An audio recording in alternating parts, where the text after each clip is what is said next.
Okay, hi everybody. This is a breakdown of the design lesson plan for the research project. Um, Basically, what I'm going to do is go over context building tools. I'm going to just kind of show you what that means and how to think about it. I actually forgot to add one here, put down epigraphs.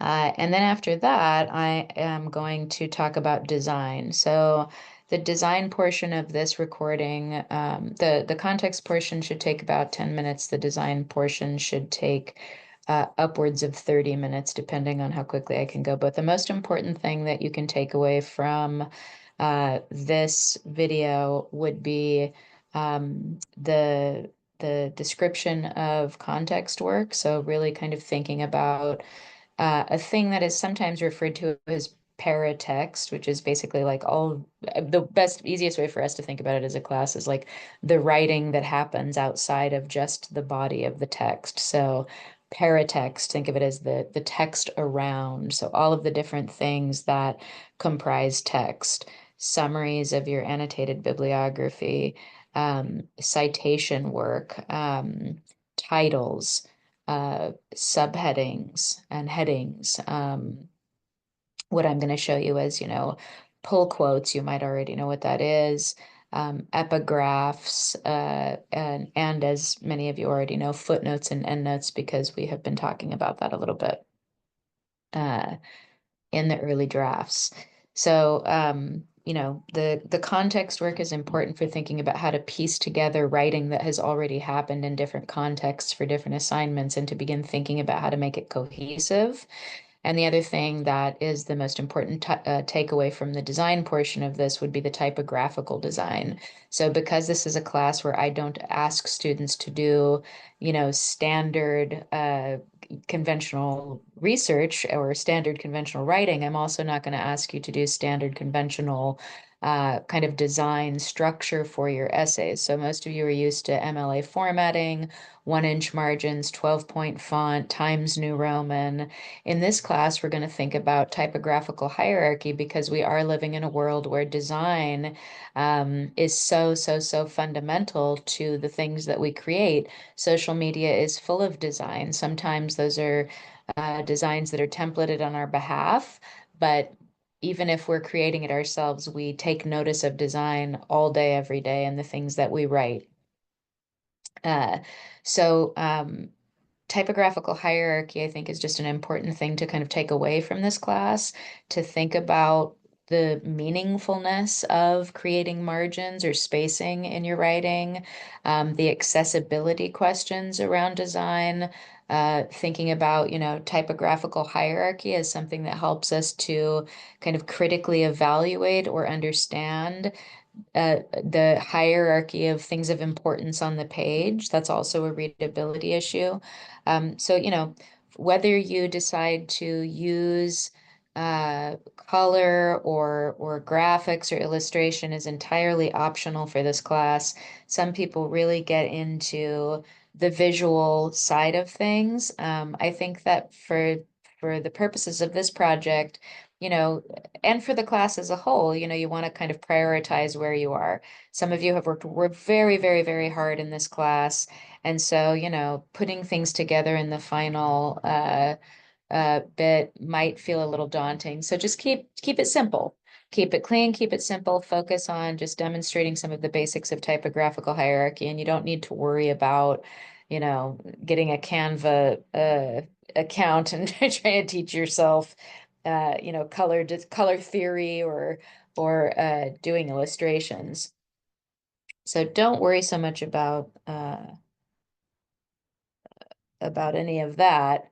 Um, if you don't want to. If, on the other hand, you have really struggled to participate in this class and you're really kind of trying at the very end here to piece something together that will get you a passing grade in the class, then you might want to focus on a solid design that can make up for some of the, lack of heft in the work that you've done over the semester. So, really, like I said, it depends on your priorities, but everybody should be thinking about typographical hierarchy, and everybody should be thinking about using those context elements to create clarity, transitions, and cohesiveness in the final project. So first things first is I've got these context building tools. You can look up what paratext is. Paratext is sort of what we're doing. It's usually made by a publisher and editor. We're doing this ourselves. Um, but you can kind of read about, how these things are used. You've already been doing some little bit of pre-work for thinking about images and things like that in your projects. But, context intros, these would be if you have a section of your project, right? Let's say you start with you're setting a scene assignment because that story really goes with your project topic. I noticed that some of the students are doing that, and you want to transition into your interview.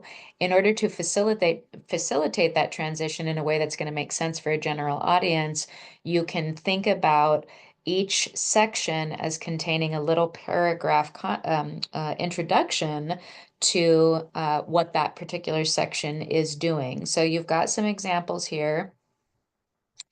Um, or sorry, you've got some, I didn't do examples for this one because there's just going to be too much, but I've got some descriptions of what that, could look like or what it would be about, to kind of use these kind of introductory paragraphs very similarly to a preface or an introduction to the work as a whole, but in miniature for a section where you basically describe what you wrote, what it's about, and what it was for. So you could talk about this in the context of your course, of your project, of the class. Some of you are referencing the class directly. You could talk about it specifically in terms of the ethnographic methodology that you have described in your preface. You want to make it work, you want to make it fit, and you don't want to say a bunch of things that an audience that is unfamiliar with this class that's going to confuse them, right? Your point is that you're writing for a general audience. So imagine this as being published in Lucid, and maybe one day it will be. Imagine this as being kind of featured in a publication that's going to be read by students all over California. And that way you can kind of keep yourself accountable to that kind of clarity instead of writing, as if you're writing to me or to your fellow students. And we all know what we're talking about in this class because we've been through the whole class and we've been exposed to all the materials. But if you're writing for somebody who's never been in the class, then, you want to keep your terms clear and consistent so that people know what you're talking about. So it depends, how you frame it is really about paying attention to what your audience needs to understand in order to make this kind of cohesive instead of a confused amalgamation of a bunch of different assignments, right? That don't make a whole lot of sense, even with your preface and your introduction. So those introductory paragraphs can be really helpful. Epigraphs, I'm going to talk about that in a minute. Captions would just be, if you have an image, make sure that you caption it. Captioning means that you're talking about where it's from, giving information, context information like people or events or places that we wouldn't normally get just by looking at the picture. Please do not use stock photos for this project. This is not a project that is, this is not a kind of standard presentation where you might use stock images as a kind of decoration. This is a project where every single element that we use is meaningful, is made with intention, and is giving us an opportunity for critical reflection. So even if you're using a family photo can create a kind of understanding of context that would be missed if you didn't have a family photo. A stock image is just a kind of a placeholder, right? It says this is the sort of stereotypical look of the thing that I'm talking about. So unnecessary, unhelpful, and I just don't think it's very rhetorically like persuasive at all. Uh, uh, so, when you do find an image, oftentimes you will want to caption that image, and that will be effective for you. And I think I might have referenced some captioning in other uh, videos that I've made. If not, I'll I can make a video if you ask for it, and I can talk about captioning that is done in Lucid. So we do a lot of captioning work in especially our older editions when we were still doing the flip books. Footnotes and endnotes, I've already talked about that elsewhere, but basically you can put a footnote at the bottom of the page. It's just literally, insert footnote right here. So if I wanted to put a footnote after here, keep them at the end of the sentence, not in the middle of a sentence. So if I wanted to put a footnote after this Google thing, I would just insert footnote, and then it would give me the footnote down here, and then I would write, whatever it is I have to say about Google there. Okay, so we don't want that. Or I could, give some general information. So, you can read through all of these to see what an example of that would be. And then I'm going to give you the sample here. So, like I said, the best example that I can think of, because I've been because I've been teaching this one for a really long time, is the article, The Case for Reparations by Ta-Nehisi Coates. This was an article published in 2014, and it won the MacArthur Genius Grant Award, which basically made Ta-Nehisi Coates famous. It made him a very successful writer. I think he won $1 million for it, and it catapulted his career in a major way. So, what is this essay about? Why is it so important? Well, first and foremost, it is a expansive long form essay. It's long form journalism. It's extremely long. You can see, and you just scroll, scroll, scroll, scroll, scroll. There's been a lot more ads since I first started teaching it, which is interesting, but you can just see the length of this thing. It just goes on and on and on. Probably if it were in PDF form, I think I've looked that up, and you can look it up you can get a PDF. If you want to read the full article for free, you can just type in Case for Reparations PDF, and there's a lot of sites that have it as a PDF. That said, you're going to miss a lot because this is an interactive essay. So it's a very, very long essay. I think it runs about 150 pages. So it's basically a book. And it is about the history of slavery in the United States, but it's talking about, slavery, segregation, and mass incarceration. And all of this is kind of configured in the overarching umbrella topic of housing and housing discrimination. So it's a really, really extensive, sprawling historical and contemporary essay. And it's really kind of like what we do in this class. Insofar as we're thinking about the past, we're thinking about the present, we're connecting dots, and we're doing that by thinking about people's experiences. So this is an essay that uses a lot of paratext. You can see here, it's got the title, and then it's got a subtitle. The subtitle is kind of written beautifully itself as a little bit of poetry. In that you've got these kind of parallel structure sentences, right? 250 years. So the case for reparations, right? It spans all of this time, 250 years of slavery, 90 years of Jim Crow, 60 years of separate but equal, 35 years of racist housing policy. And then you see, right, all of the compounding years of moral failure. Until we reckon with our compounding moral debts, America will never be whole. And in other classes that I've taught, we discuss the photograph that precedes the title, which is a man walking by a dilapidated church building with these various signs on it that indicate to us that we are in a poor Black neighborhood in an urban space. And, of course, because it's a church, we can see all of the kind of imagery depicted in one way or another in this subheading, a moral debt, right? A moral failing, and that it, is reminiscent of the church. So this is just kind of one elaborate thing that he does at the very beginning, which is very rich. I've spent a whole hour, 2 hour class period teaching just the heading, just the top title, the subheadings, and that photograph.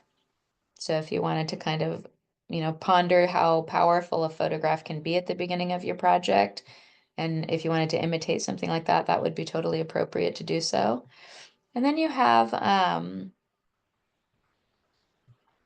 also here's an editor's note here that I notice is new that the AP African American Studies course for the College Board has removed these writers from the curriculum. And in this course, we already read bell hooks, and now Ta-Nehisi Coates is another article that has been removed. So really important to think about that this is also now a controversial article, and there was a time when it wasn't a controversial article, but now it is. So it shows you the kind of changing way that we're uh, well, the increasingly kind of repressive attitude toward um, civil rights writers like Ta-Nehisi Coates and bell hooks. Now, these are epigraphs. So, like I said, you have this title, you have this subtitle, and then you have what's called an epigraph, which is a kind of quotation that is supposed to represent something like the spirit of the text, of the work as a whole. And Ta-Nehisi Coates loves epigraphs. He has them in all of his books, in all of his articles, sometimes many times separating out sections. And in this one, he has he has three epigraphs, one from the Bible, one from the political philosopher John Locke, a early political philosopher of democracy. So you can see, right, we've got this kind of early stage of Christianity. These are like, American values, right? This kind of early Christianity. And in this, he's talking about slavery in this quotation. I'm not going to read it just for the sake of time, but this is from Deuteronomy 15, and he's talking about slavery. In this one, he is also talking about uh, the enslavement of another and the rights that one has. So this is a right to reparation in the early political work of the early political philosopher John Locke. And then finally, you have an epigraph from an anonymous slave. So notice how this kind of series of epigraphs is not only meaningful in and of itself, each one, but taken together, you can see, right, the democracy, religion, and the voice of the anonymous slave are kind of working in harmony together to create a full picture of the problems that Ta-Nehisi Coates is going to talk about and the ancientness of those problems. Because, right, Deuteronomy is thousands of years ago. John Locke's hundreds of years ago, and the Anonymous is also hundreds of years ago. So you see this kind of trajectory happening just in the epigraphs. So epigraphs can be very, very powerful statements. And they kind of give your readers some agency to uh, get a feeling for what it is that they're going to be reading, and also to kind of have some interpretive possibilities. So you can create a lot of really interesting space for your reader if you open up the project with an epigraph or epigraphs. And then you get what we all come to recognize, which is the first person story, the anecdote, the ethnographic kind of center that we've been working with in this class. And you have this kind of wonderful subheading that Ta-Nehisi Coates uses to separate out sections in a very, very, very long work. I would say these are almost like chapters. And what he does for his chapters is he uses a pull quote. So this is a quotation from this man, Clyde Ross, who is the center of this first section. And it kind of is this interesting bit of information. It doesn't really tell us exactly, this is going to be about housing, housing discrimination in Chicago. Instead, it invites us to kind of think, to ask the question, right? What are the losses, and who is, right, the my? So it's a kind of interesting way to title a subheading, right? It kind of clarifies, but almost after the fact. You have to read the story first, and then you understand what so that's just one of my losses means. So you can do a lot with subheadings, and I do recommend that you use them if you have a particularly long project with a lot of different moving parts. Subheadings can make things a little bit clearer in the context building. Then you have more photography. All of this is the story of Clyde Ross, and his experiences with housing discrimination, his efforts to buy a house, the difficulties in buying a house because of discrimination against Black Americans. And then you get, right, this photograph of Clyde and a long caption underneath it that tells us about the photograph. It tells us about Clyde, right? Clyde Ross photographed in November 2013. So notice we get dates, we get names, we get context for the place where the photograph is taken. It's taken in his home in the North Lawndale neighborhood of Chicago. So this kind of context is what I mean, right? Place, names, dates, right? We can tie information to lived experience. That's the whole point of what we're doing. And then you get even more, right? Where he has lived for more than 50 years. When he first tried to get a legitimate mortgage, he was denied. Mortgages were effectively not available to Black people. So you get almost like a kind of a little bit of a mini essay here, a little bit, a mini paragraph that introduces, contextualizes, and then makes a claim. And then you get the long story. Here's a pull quote. So I suggest that people use pull quotes. So this means that this is a quotation pulled from the essay and highlighted. And notice that there's brackets around it so to kind of set it off from the rest of the essay. And then, this is supposed to be something important. So this is important because it's a quotation from a source, right? Some of the land taken from Black families has become a country club in Virginia, the Associated Press reported. So this is a quotation that says, not only am I telling you an anecdote about this family, but I'm going to use the pull quote to contextualize it in terms of the big picture, which is uh, what is still happening today, what has happened and what continues to happen at the expense of the security of Black families who are seeking home ownership.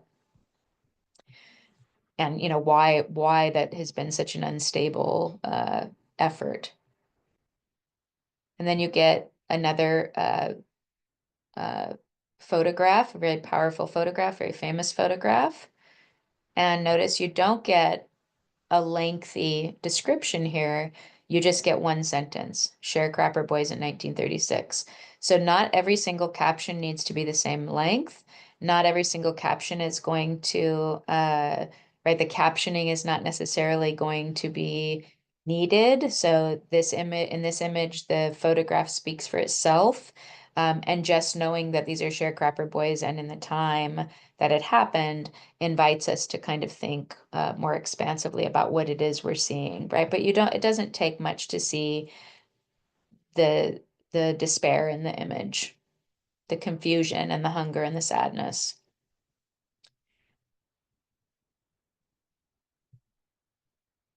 And then you get more pull quotes.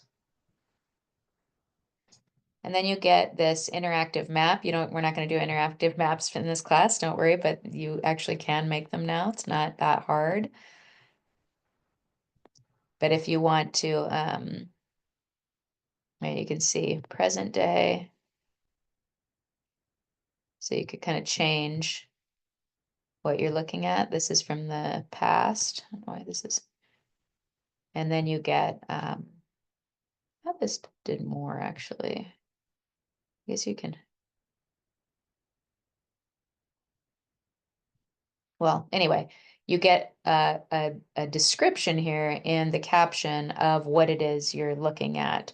So, I can look at this map, I can see that there's a lot going on in it, but that doesn't necessarily mean I know how to read it. So sometimes your caption can indicate to your readers how you want for them to see, especially something like a map or a graph or something that has information that might not be totally obvious to the person looking at it.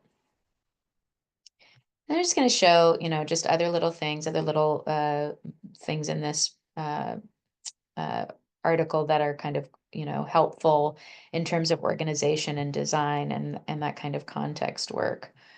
We've got more pull quotes.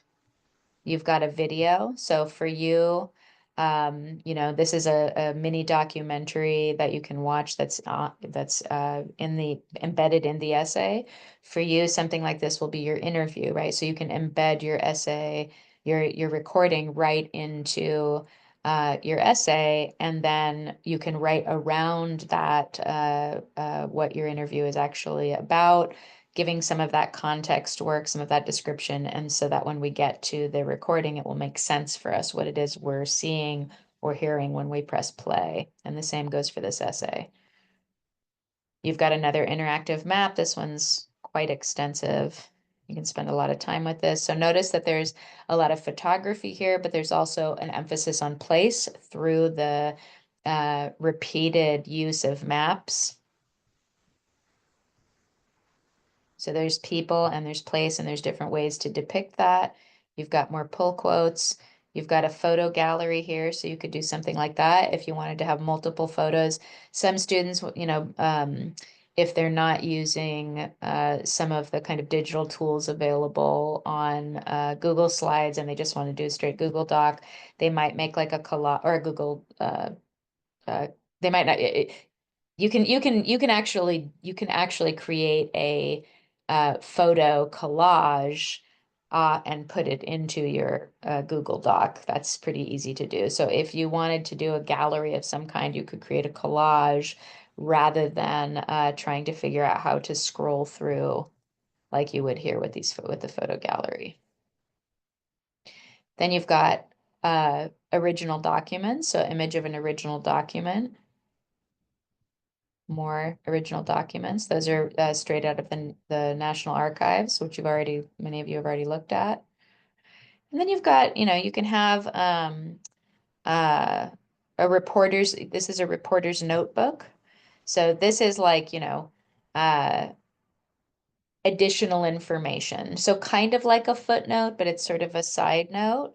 So, asking you to kind of think in a different direction or more expansively or in a kind of from a theoretical lens. So you can kind of either pan out or pan in with a little bit of a note on the side if you wanted to do something like that. But for me, you could also just do that in the form of a footnote. I'm not sure why this image is gone. That is really weird. Because it is an image of slaves. Here's a very famous image of a lynched black child that was sent as a postcard. So we've talked about that in my other classes as well. This is an original document. So, if you wanted to use things like old newspaper headings, that would be really powerful, especially for organizing your timeline. If you wanted to, use a flyer or a protest placard. A lot of you found some of this stuff in the Internet Archives. The interference archive that some of you wrote about has a lot of those kinds of images that you could use if you were kind of interested in bringing in protest art. Here's that image. It just wasn't downloaded. So this is art. So, finding things that help kind of contextualize things and contextualize our writing, right? It's not just that we are writing about something and drawing upon other written sources. We also have to think about things that, like, even as we are consuming media, finding about what's going on in the world, we're also living our lives. So art is always happening around us. Music is always happening around us. Television is happening around us. We go to the store, we buy certain products, right? So brands, culture is happening around us all the time. So things are shifting and changing, and a fully contextualized project is going to take into consideration all of those things and try to give some kind of an experience of the big picture, of the full picture. So when we say we're focusing on lived experiences, yes, it is an individual story, but it's also like, what does it mean to have that experience at that particular time and in that particular place? That is becoming so important as we begin to kind of lose track of how different our experiences can be depending on where we live, depending on, even the climate of where we live, right? So, uh, doing your best to find sources that help kind of, contextualize things for your reader in those ways, right? That focus on place, that focus on time, and that focus on people and the lived experiences of those people really does kind of give the big picture. And you can do that by finding the ephemera all around us, right? Like how do people see the world as they're out and about? Okay, so I think that's enough for the Ta-Nehisi Coates. If you want to read more, you can, find the PDF and actually read the content of the article, which I highly recommend. Okay, now I'm going to go on to design. I'm going to move pretty quickly through this one. But basically, typographical hierarchy is really about kind of three things. The most important one to me is position because we sort of intuitively grasp hierarchy depending on how things are positioned. Think about just our language of, at the top or at the bottom, right? We don't think of somebody who really is like doing well if we say they're at the bottom, right? So we kind of think of things socially, economically in terms of these sort of hierarchies, and design functions along. Design, I would say design kind of takes advantage of that, right? Of those inferences that we make because of our social conditioning. So positionality in in typography is probably the most important thing for you moving forward, is to kind of think about where words happen on a page and how that position determines how our reader is going to experience those words. So if I take these words, right, I'm going to talk a little bit about positionality, and I say, here's a series of phrases: gridlock, tired mom in a minivan, Highway 405, Los Angeles, 4 p.m. every weekend. These three phrases are all occupy the exact same place on the page. So typographical hierarchy, if we're intuitive about it, and I ask, what's the most important thing on this page, you're going to tell me that it's gridlock, because intuitively right, that if this is positioned, then gridlock must be the most important word on this page. What exactly most important means is kind of irrelevant, right? It's really just where our eye goes naturally. So where our eye goes, our mind also is telling us something, right? And that is that we should be focusing on gridlock and then on these things. So if I try to interpret this, right, I'm going to interpret these three things that occupy the exact same positionality on the page in terms of this gridlock, right? I might say the mom in the minivan is tired because she's sitting in gridlock on the 405 every weekday at 4 p.m. So gridlock is the big problem here. The rest is description. Now I'm going to move things around, right? And I would say tired mom in a minivan. Now, I don't have anything that's the highest point on the page, but I do have a three things still doing the same thing like they were on the previous page. So now my positionality has shifted, and yet my intuition tells me that tired mom in a minivan, because it's the solo thing on this page, is still the thing that is going to be calling the shots on this page. So if I try to interpret, right, 4 p.m. every day, Highway 405, Los Angeles, gridlock creates this kind of, right, tired mom in a minivan. So now they're talking to each other, right? But my eye goes here first, and then it goes here. Yet, right, the hierarchy has kind of shifted a little bit. So there's more of a kind of conversation happening than there is this thing is the most important, and then the other things are kind of descriptors of that. Now we have this kind of shift again, where 4 p.m. every weekday is at the bottom, right? You still have these same things on the side, but you still look at that thing on the left as the first thing, right? Your eyes kind of like, well, what's that doing over there? So you have this kind of conversation happening between these two.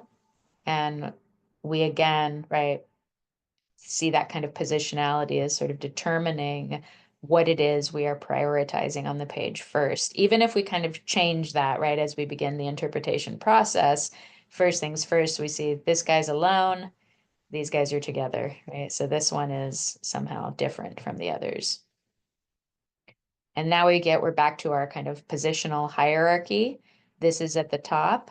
And if I wanted to number this now, right now I don't have a one to one thing. I've got a 1, 2, 3. My eye is naturally going to go 1, 2, 3. Right? 1, 2, 3.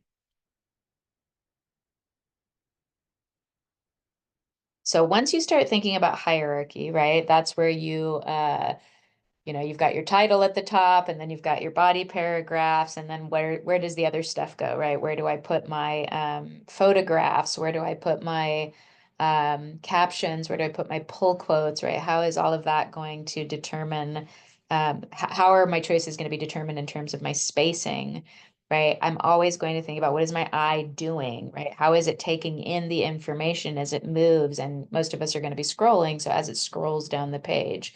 Now, we've got three things in typographical hierarchy. We've got position, we've got weight, and we've got size. Now, the second thing is weight. So weight's easy, right? If I bold something, that automatically says this is the most important thing that I need to focus on, and then this, because this is at the top. So my eye is training me how to read the information based on its position and based on its weight. That's why a lot of us will bold our titles or we'll bold our subtitles, or we'll bold other piece of important information on the page so that the eye, as we know, goes to that thing first and then kind of supplies the other information. My positionality has changed, right? My hierarchy is now shifting because I'm bolding. So Tired Mom in a Minivan now takes center stage, even though gridlock is above. I've kind of shifted hierarchy in terms of placement, right? My hierarchy is now based on the bolding that I see. So I can move things around, right, as I begin to understand how I'm using with intention my bolding, my positionality. Same goes with this, right? Even though this is kind of embedded here, it still stands out. Same with this. And now we've got size, which is the last one. So I don't have any bold, right? But I've made gridlock the biggest thing on the page. So it's just like supersize me, right? So just like with bolding, I think sizing is very intuitive, right? Insofar as if it's the biggest thing on the page, we tend to think it's the most important thing on the page, right? So the the weight, the size, and the positionality are all going to determine how I read, interpret, and understand the information that is being presented to me on the page. Again, same thing, right? This is the biggest thing, so therefore it becomes kind of the most important thing on the page. It sort of determines how I read or understand the other things and in what order. Same here, right? This is all at the top, and yet, right, I look here. So a lot of designers love to play around with this because it plays with our inferences, our conventional modes of understanding hierarchy in terms of right top to bottom. It reminds us or echoes that that's a fact of our inferences, and then it will kind of play with that, sometimes challenging us, right, to ask what it is we're actually doing. So positionality, if you kind of move things around, it can confuse a reader. It can get the reader to kind of think more critically. It can do a lot of things, and it gives you a lot of power when you are a designer. We're not going to get into modular stuff, so we'll just skip that one. So let's see how this plays out just from a really, um, uh, practical point of view. So if I have a recipe, right? So for those of you who use recipes, we all use recipes in some way or another, but if you bake or you cook, then you're somebody who follows recipes, then you know that you understand that typographical hierarchy, even if you've never thought of this before, is completely at work in the way that we use recipes. Without typographical hierarchy, we wouldn't even be able to follow a recipe. So this is a recipe that Steph, the designer for Lucid, did without any typographical hierarchy. So you can guarantee if you've ever tried to bake anything that if you tried to follow this recipe, you would make a mistake. You'd probably make a really big mistake somewhere along the lines. You'd leave something out, or you would skip a step, and things would probably get really bad really fast, right? So first things first, when you organize information, and we're just using the recipe as an example of that. When you organize information, you start with your title, right? These are chocolate chip cookies. And then you think about what you do with that information. So we always, when we're writing essays, we're thinking about introductions, we're thinking about body paragraphs, For this project, we're thinking about how to organize the materials so that they're clear, they're organized, they follow a kind of logical development, right? You don't want to start with something super confusing. It should make sense. Same thing with the recipe, right? Start by making sure you have all your ingredients. So you organize the ingredients and then what are you going to do with the ingredients? So you don't want to skip the ingredients list because if I have a list of things to do with ingredients that I don't have, that doesn't make any sense, right? So that's thinking about that kind of organizational strategy from an intuitive point of view. Here are my ingredients, and here is the instructions for what to do with those ingredients. This is organized, but it's not ideal because, uh, even though I've got the ingredients, I have this kind of big lump of prose that I then have to sort through, and this too involves a lot of steps. So I have more work to do. So notice we've got our chocolate chip cookies. We got our kind of big picture thing here, right? It makes about 16 large cookies. So I want to know how many cookies I'm going to get from this, especially if I'm making it for like a school thing or, an event of some kind. So I've got ingredients over here.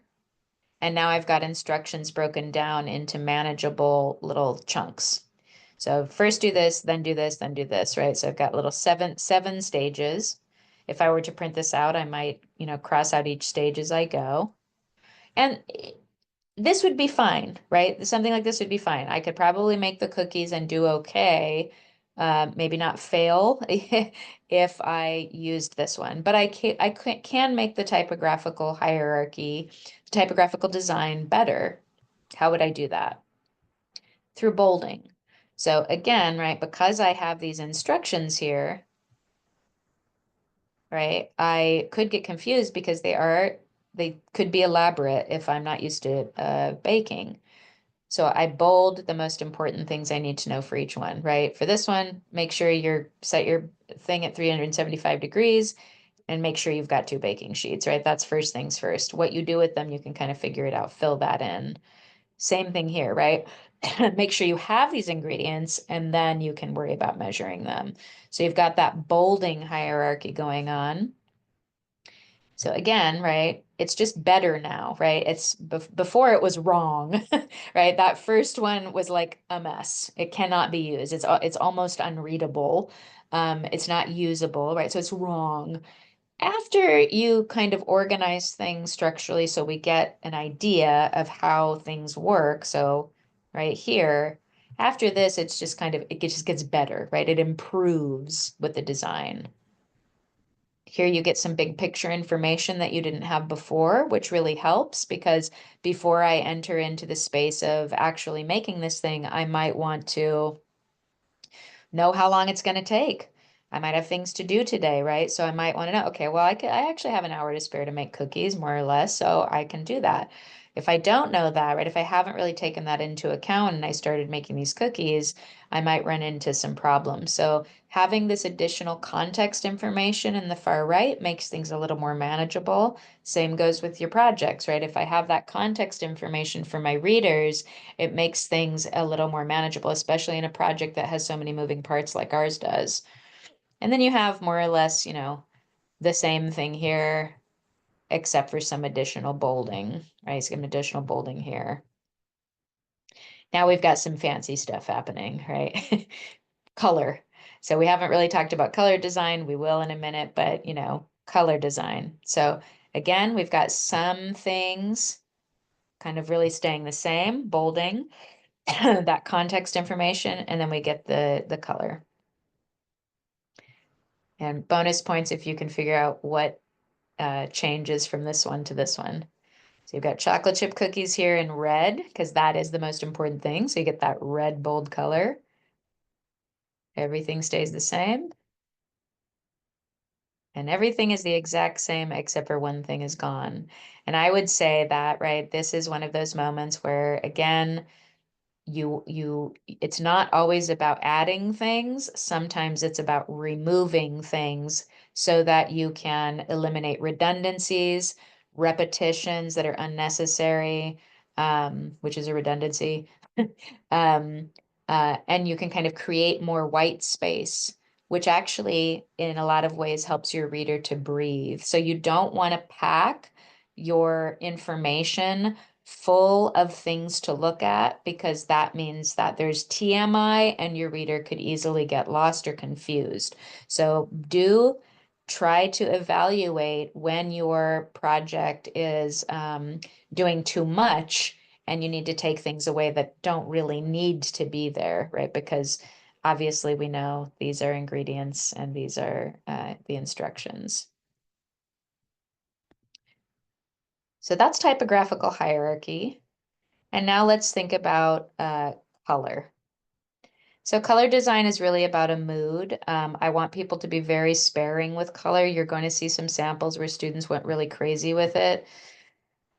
That's not necessarily a bad thing. You know, it can be really fun to do these projects, but I think that you can really distract from the power of the content if you do too much, right? If there's too many colors, if there's too many images, it can feel overwhelming. So this is a student that was, she's got two artists in her family, so she did know already quite a bit about design and how to use the tools.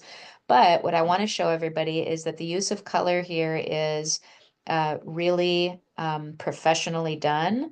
She uses gradient coloring, which I think is really helpful sometimes when you get that really, really saturated color. It can feel like all we're looking at is like a saturated color. You know, it can be kind of overwhelming.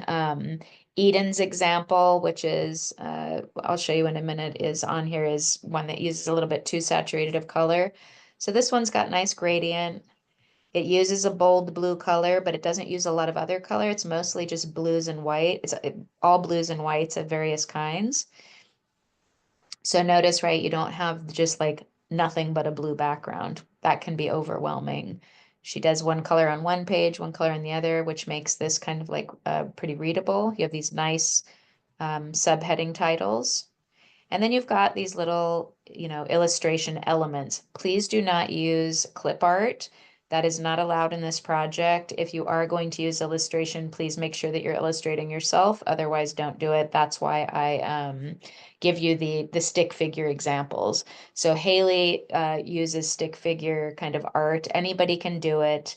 A lot of my students do. And, you know, you don't have to be an artist to create design elements yourself that are that make your project look really cool.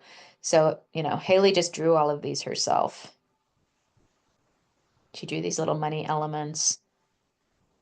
She's got her footnotes here. So all of these are self-designed. And then you see these little pops of color, right, which get you to look at what she's actually representing here. And you get these kind of nice, you know, little frames. I think actually the framing part might have come from a template, I'm not sure. Another nice design element, right, where you have the image and then you've got this kind of shading or bordering. Same thing here, right? You get a little bit of like art in the background that highlights the fact that she has this little almost like epigraph-like moment where she's defining a term. This one's model minority myth. So for those of you doing this topic, this could be an interesting thing to work with, an interesting design element. And then she gives the, you know, the argument or the analysis here. So notice how the little epigraph moment that gives this definition is also accompanied by a kind of a background little series of squares that bring it out for us. So shows us, right, through a nice design element using color, here's a difference in the prose that I want you to pay attention to. You see that kind of gradient again, more footnoting, these really, again, these are kind of, you know, design elements. I think she actually might have gotten these one from a template too. But right, you wouldn't know it, right, because she is doing other work that is her own drawing. Um, the interview was designed here in a way that was really helpful. So, you know, she interviewed her dad. Here's her context work where she introduces to her dad. She introduces to his workplace. And then we get these kind of like designed highlighted bits where Haley is in white a white background, and her dad has the kind of the blue gradient, gray square. So we know who's who in this conversation. We also have a pull quote here. She had some trouble with the getting the link to work. So, she had two choices, and it does work now, I think. If you want to listen to it, her interview with her dad's really, really good. So this isn't the full interview, right? These are just bits of the interview that she pulled out for the purposes of introducing us to the interview um, in a written form rather than just the much longer interview itself. And then she gives these little moments where she says, okay, I'm kind of, here's one bit of the interview. Here's another bit of the interview where my dad says a thing. So, right, there's that kind of context work. And then here's his comments. And then she does a kind of uh, uh, description that's sort of more reflection, commenting on the interview. So this is where you take that reflective work, right? So you've got your kind of introduction, your introductory material to the interview itself, and then maybe some kind of meditation on the interview, an infographic that she made herself, which is pretty cool. So notice how the color, right? Even when she's doing something different, there's a kind of consistency in the color, and it's always really paying attention to too much color saturation. So this is something that I want everybody to pay attention to. And she's got all these other kind of nice bits and elements that make this a really fun project to look at, right? Images. You can also look at the captioning and the use of footnotes too. That will help you kind of get an idea of how to do this well. And a lot of students imitate Haley's project because it's very easy to imitate this project and make your own project look different, but also really, really good. And then you've got an example of a really good annotated bibliography if you want to check that out. So that's really color design, right? So colors, I've already showed you Haley's stick figures, but I'm going to show you Brooke's stick figures just so you can get an idea of the variety of stick figures that can be used in this project. This is a project where Brooke was really struggling in the class, and she was struggling with the content because it was a very personal project. And she wanted to do design, but she didn't have any art experience. And so she went for it. And if you look closely at this is a project about being mixed race, and the complexities that come from being half white and half Chinese for Brooke. There's a lot going on in this little hilarious kind of drawing that she made for representing her project. And it's really fun because she ends up doing this throughout. So we've got all of these little drawings that she did. So this is like, unlike Haley's, this is a much more kind of unprofessional looking project. It feels very childlike in a lot of ways. It feels like what's the word I'm looking for? Like almost like a scrapbook style. So you get a lot of pictures that she drew, pictures of her childhood, more pictures that she drew. And when you read through this and you read Brooke's story, which is a story about her life, those drawings feel so good with the content of what she's written. So you always want to think about your form and your content as having a relationship with each other. There's Brooke herself. So this project's got a lot of moving parts. I would say the design, isn't perfect. It's got some problems. So for example, you know, too many font choices, too many color choices. There is an effort in the color choices to kind of separate things out, but I think instead of creating cohesiveness, it actually just feels like there's a lot of separate moving parts. So it can be difficult. Her font's too small. Remember that this is not a slideshow. You can actually just use another slide to continue your writing on the next slide. You don't have to make things small enough to fit on one slide. It doesn't matter how long this project is. So, you've got these moments where like the font size changes and that can feel really awkward. But like I said, you've got wonderful moments of images, right, of her family, wonderful little drawings of her kind of just feeling out the the content. And this is just a really fun one to look through, but you want to avoid things like that, right? Where you have absolutely no margins, right? You want to have at least a 1 inch margin, maybe even more.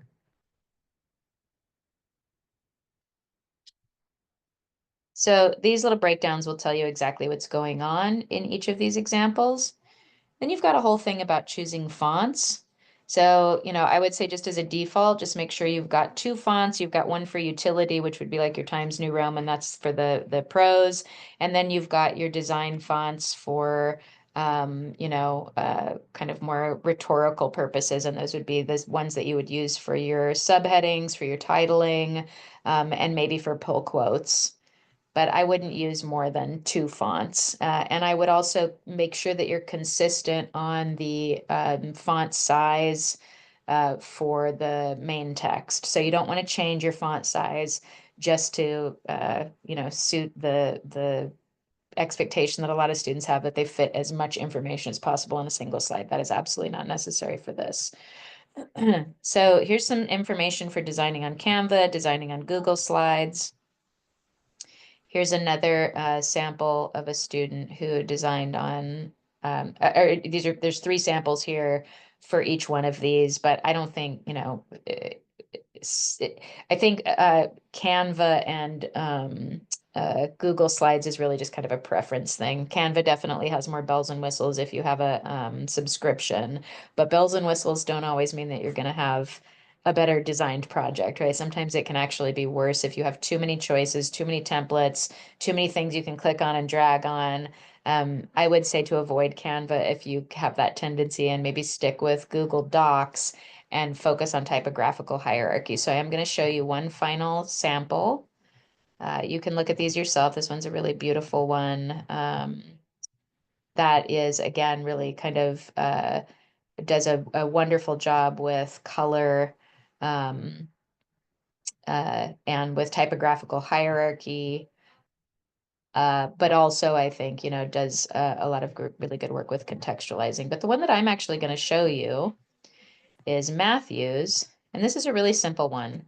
So for those of you who just want to kind of focus on typographical hierarchy, my student Matthew's essay is really, you can actually see how he was influenced by the recipe example, right? So he's got your red, right, recipe from the recipe example. I think he might have even borrowed a similar font.